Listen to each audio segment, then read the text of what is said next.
What's up, everybody? Welcome back to the Science of Flipping podcast. I am your host, Justin Colby, and if you are watching this on YouTube, maybe you're seeing this on social media, or maybe you're doing the old school thing and actually listening to a podcast on iTunes or viewing it nowadays, you can see I have a very special guest, Mr. Jack Bosch. He is, I'm bringing him in because this is the science of flipping land. He is the land guy. I stick to residential real estate. But this is the guy who myself and others get advisement when you are looking at land. So what is up, Jack? How are you? I'm doing great. How are you, Justin? Man, I'm doing awesome. I'm on my, I think, 16th cup of coffee. So if I'm yelling at the microphone right now, it's because I'm all amped up. Well, so listen, my podcast is all about the systems, the strategies, the tools that people can not only just get into investing, but then be able to build a true investing business. And so I try to share all of my secrets, and I know you're a big advocate of that. But one thing I don't have a ton of knowledge on, and why I wanted you to be on here and share your knowledge, is simply the land flipping, how to buy land, how to negotiate land, how to leverage land into cash flowing assets and everything that you are the expert at. So I want you to kind of take over here. This is something I've bought in land to develop on, which is something I can talk at length about. But you handle it in a lot of different areas. And I know for any of my followers who are out there marketing the way I'm telling them to market, that I'm advising them to market, from PPC, direct mail, bandit signs, you name it, cold calling, they're getting opportunities with land that have no homes on it or something that needs to be torn down. So let's just jump in now and start off with a normal conversation about how, what is the first piece of advice you have to anyone, any investor, when given an opportunity to look at a piece of land?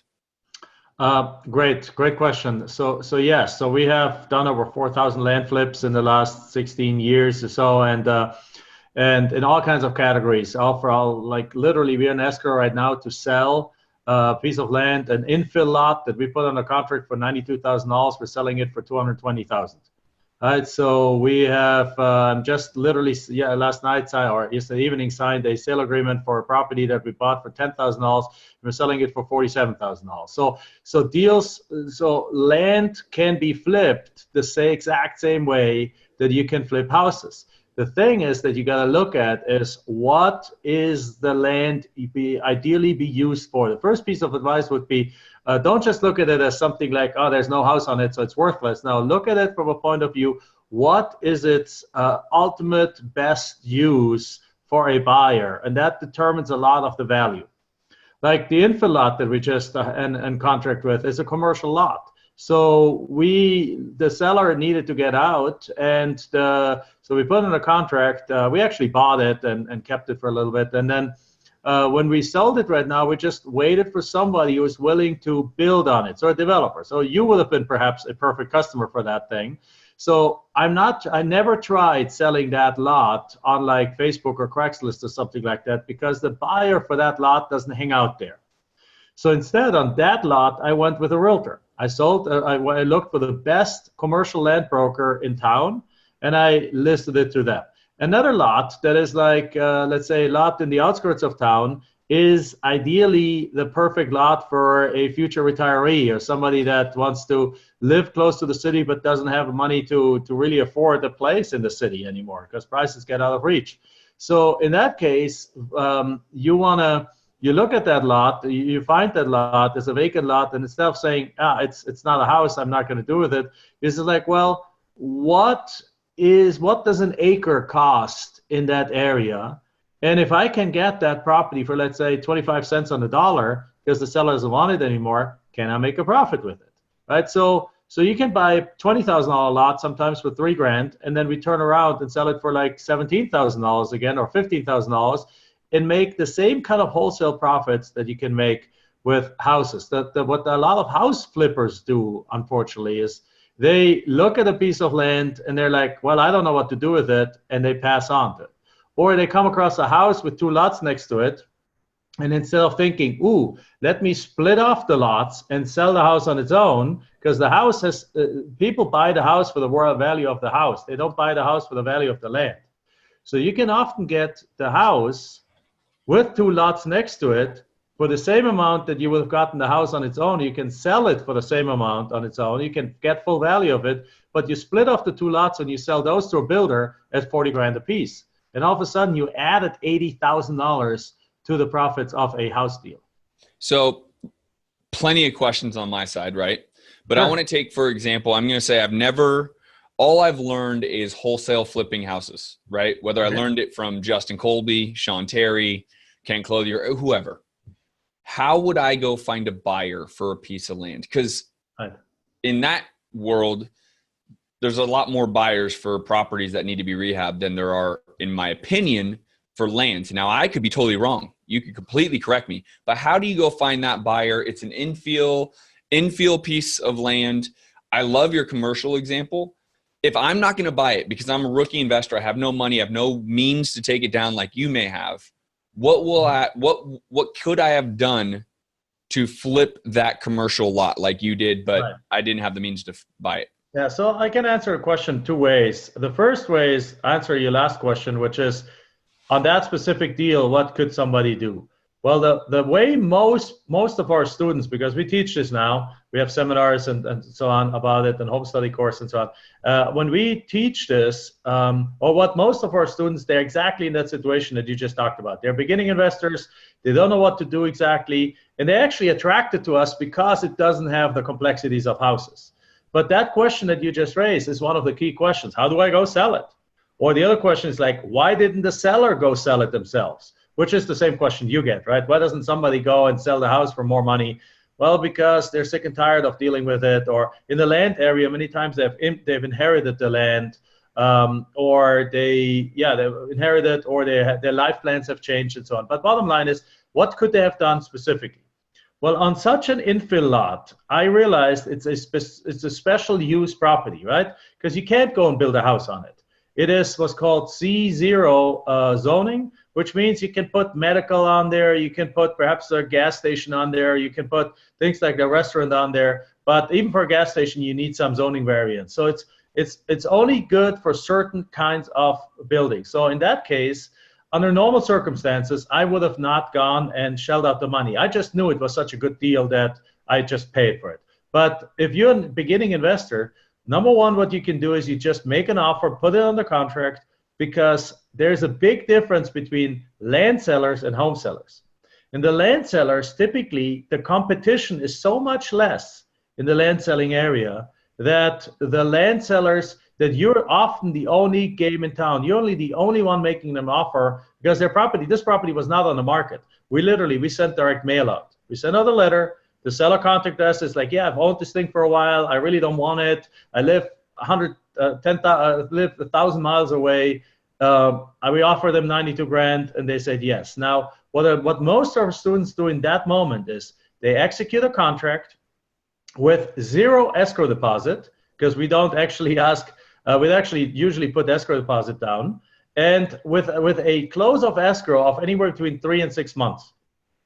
It's very common on land anyway that close of escrow is a little bit longer, because typically on these commercial deals, people want to do like due diligence and phase 1 environmental tests and stuff like that on the real commercial ones. So nobody's going to give you a hard time if you ask for a 4-month close of escrow. Now you got 4 months, and now the thing we do is you either, in this case, we contacted a well-connected broker, or you go to the builder community if it's a buildable lot, if it's a lot for like home builders and for houses, and you go to and just basically offer it to them as a bargain, because builders are not used to getting property at a bargain price, right? They're used to realize if I get this on market value and their numbers still make sense, they buy it. Their builders are not marketers. Builders are builders. They know how to build.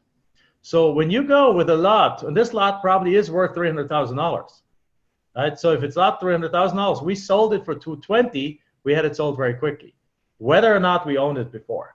So what most people, in summary, what most of our students do is they just put deals under contract with a 6 months close of escrow, no escrow deposit, so there's no risk. Plus, they have the ability to back out of the contract anytime for any reason. We literally put that in there, and then they go market it. Now, and their best way to do it is through realtors or builders/developers. Would that be? Well, if it's an infill lot, you can go either way. Now, if I get an infill lot, a residential infill lot, I usually don't hire a realtor. I only hired a realtor in this case because it was a very specific property. And on typical deals, you go to the Home Builders Association of that town, and you just call down the list, and very quickly you have somebody that's willing to buy that property, particularly if you bought it for 30 cents on the dollar. Home Builders Association of that city. Of that city. And everyone has them. You don't have to join them. They literally have a directory on their website where all the members show up. I've gone to 50 of them around the country. It's always the same. Right on top of their website, there's a link says directory. All the listings come up of them with name, with telephone number. You just go call one after the other. Say like, hey, are you buying in this area? No. Okay, next. Are you buying this area? Yes. We got a lot. It's this dimensions. Here's the market value. We can sell it to you for 60% of market value. And they're like, really? Let me go out there. And if it's a good deal, it sells very, very quickly. Now, having said that, our bread and butter deals are usually the deals in two other areas. So we focus on deals in three areas. Number one, the infill lots. Number two, we go in the outskirts of already existing of larger cities. So just beyond the path of growth. And where properties have value, where demand is there from builders, from people who want to live there, retire down the road, and things like that. Or when we also deal, thirdly, we deal in large acreage in the more rural areas. So like, would you like to have a ranch somewhere? Okay. Well, sure, why not, right? Lots of people would love to have a 20 or 40 acre ranch. They can take out the kids, they can take out the RVs, they can go shoot some stuff, they can go just have fun. These three are our most successful real estate transactions. So on those two other ones, typically we do not work with realtors. And actually, the land flipping business works the exact opposite of the house flipping business. So what I mean by that is you're right. In the house flipping business, once you have a deal under contract, the selling is very quick because you have a lot of people involved in that. The funny thing is, and the effort in the house flipping business is actually on getting the deal, right? You got to do all kinds of stuff to get the deal. Well, in the land flipping area, it's the exact opposite. I have not talked to a land seller in probably 13 years. Why? Because they call in to a call center. The call center takes the phone calls. They submit it into a database for us. We make an offer without ever talking to the seller. Because the thing is, in our industry, in the land industry, the level of competition is about, I would think, for every one land flipper that's in the market, there's probably 100 to 500 house flippers in the market. 100%. So we have, if you think around how many house flippers do you know? A ton. How many land flippers do you know? Very few, right? Yet there's just as much land out there, if not more, than there's houses. So the key comes in on the selling side. It's not harder. It's just different how we sell our property. So in essence, there's properties are a dime a dozen. So we use direct mail, you send out 1,000 letters, we get 100 phone calls from sellers wanting to sell their properties. Mm-hmm. So we get huge response rates. But then on the selling side, we sit down and we have to actually think about what is this property used for, just like I said a moment ago. What is the best use of that property? And then we create an ad for it that we put on Craigslist, on Facebook, on Zillow, and all those different Redfin and those places. That ad then talks to that buyer, right? So we're making the ad specific for that buyer. So if it's a forested property with a little creek going in and an area for a house, well, it's the great cabin place, right? Mm-hmm. It's the place to get away. Now, if it's a piece of desert that there's not much on there, it's a great RV place, and it's a great ATV place because you can horse around on the thing without hitting anything. If it's an infill lot, it's one for the builder. If it's a lot in the outsides or outskirts of town, it's for somebody who's looking to retire 10 years from now, who perhaps wants to pay the property off in monthly payments, because that's why we generate cash flow. We allow people to pay these properties in monthly payments, and then wants to perhaps put a mobile home on there 10 years from now and have a dignified retirement while being only 10 miles from the doctors, the movies, the restaurants, and all this kind of stuff. So it's different angles for different properties, but in essence, it's real estate without houses. You can do everything with land. You can do with houses. You can rehab it. No, that's the only thing you cannot do. you can retail it, you can wholesale it, you can sell it with seller financing, you can build on it, you can rezone it, you can do all those different things. What we tend to do is just a quick wholesale, just boom, boom, boom, and seller financing is our two different. One of the more common type of lots that someone in my space would get, when you're already marketing for residential. So let's talk to the person who's already in residential and is like, man, I get all these lots.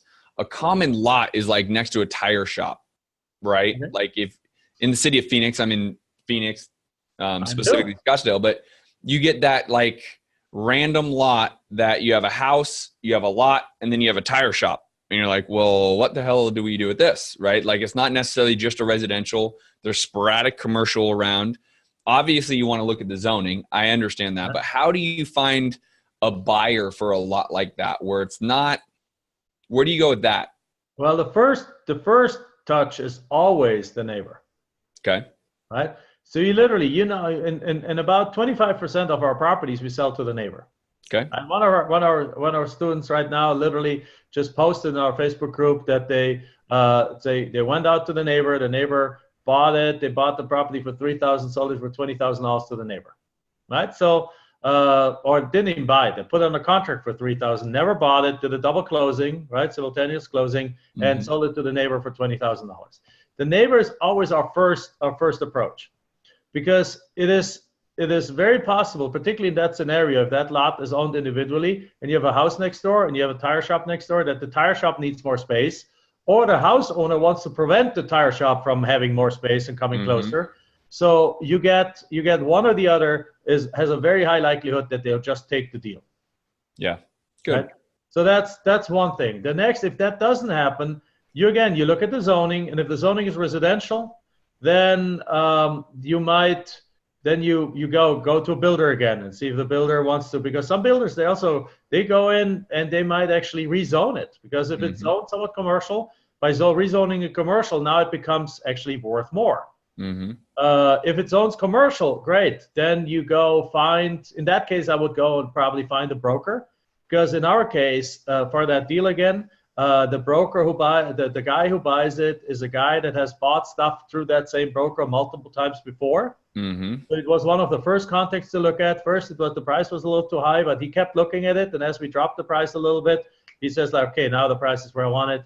And he doesn't yet know what to do with it, but he has relationships with the city. He is a repeat buyer. I, on my own, would have had a hard time finding that guy. Yep. No, I understand that. So I could probably sit here for the next hour, but I understand how people listen to podcasts is they usually have a bandwidth issue. So I want people to be able to find you. Where can they go to find Jack Bosch to get more information on how to do this? Because I think this is, even for most of my listeners are residential.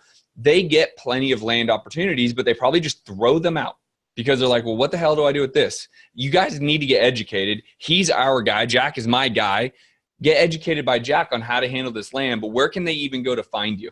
Yeah, they can go to, for example, we have a home study course that lays out in a specific detail how to find the lots, how to put them on a contract, what documents to use, and includes the documents, how to list them, exactly how to structure the listing, and how to get that done very quickly. And you can find out more about that under www.landprofitgenerator.com. So there's like some free videos. Landprofitgenerator.com. Yes, landprofitgenerator.com. There's free videos on there. You can watch it and just see. You don't have to buy anything. It's just like more information and so on. You can check it out. Then obviously on jackbosch.com, there's a bunch of information, links to the podcast that I have, my own podcast and different things, and links to everything else is there too. And then we have a Facebook group called Forever Cash. A few years ago, I wrote a book called Forever Cash. And so we like that term because it to us, it means cash that comes in forever.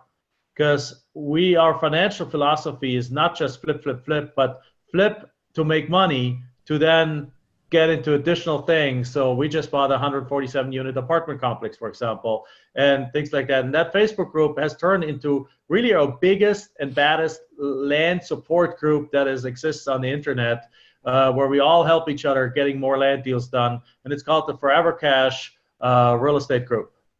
Great. Great. In your podcast, what's the name of your podcast that they can all go find? It's the Forever Cash Real Estate Podcast. Perfect. Perfect. The other Well, one, I the appreciate Facebook group your is time. actually called, the Facebook group is actually called Forever Cash Land for Pennies or something group. So, but the Forever Cash should show up. Forever Cash. Focus on Forever Cash. You're going to find my guy, Jack. Right. Well, thank you, dude. I know it's you're busy. You got a lot of things in the fire, so to speak. And so I really appreciate you spending time with me and the Science of Flipping tribe to give some more education. This has been incredibly useful because I know even as a residential investor myself, there's deals out there that we're throwing away right now that can be monetized. So this is big. So I appreciate you again, man. Thank you so much for coming. Wonderful. Thank you for having me. All right. All right, guys. That is the end of this episode. Find Jack Bosch, Forever Cash. I look forward to getting you guys rocking and rolling here. Stay tuned. There's many more great interviews that I'll be doing, but that's all for this one. Peace.